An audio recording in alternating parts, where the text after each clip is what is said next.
Breaking news. An American politician actually called out the Saudis. Hey, thanks for watching today. I just want to give you a quick update to something that just happened in Manhattan. Tulsi Gabbard was there speaking about 9/11. Now, because this is not about this terrorist attack, chances are this video is going to get hidden. So if you can share it, that would be awesome. But let's get to the story from Newsweek that was just published minutes ago.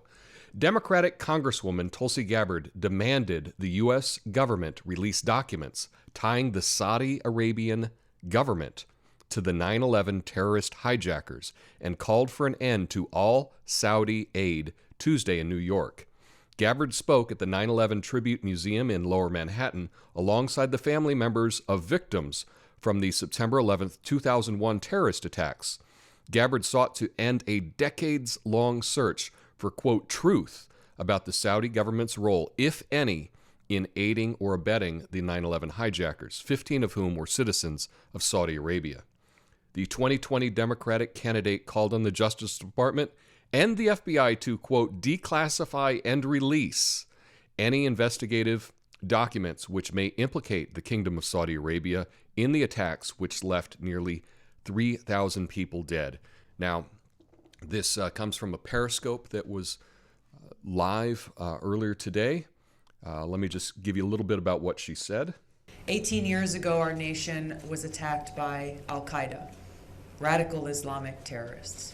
This is something that is commonly known, but the reality is we still don't fully know was whether or not they were aided by the Saudi government, enabling them to successfully carry out this attack on our nation. Thousands lost their lives on that day. We honor the memory of every single one of them. So I got to hand it to her. She's got guts because no one else is willing to do this. This is something that has many people have been calling for since it happened, and that a presidential candidate is actually asking to release these documents is really a big deal. Now, when you talk about these kinds of things, you often might get labeled some kind of theorist, which I am not. I am someone, looking to find out what happened. And I think we know who funded this, but it would be a big deal if they actually released that information. And later in the video, she says this. This is why we're here. This is about the American people. This is about our country.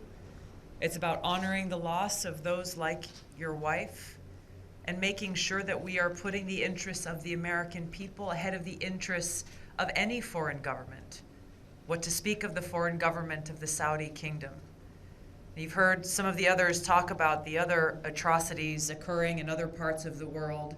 Support from the Saudi kingdom, both directly and indirectly, still going on to this day for terrorist groups like Al-Qaeda, which is an outright betrayal.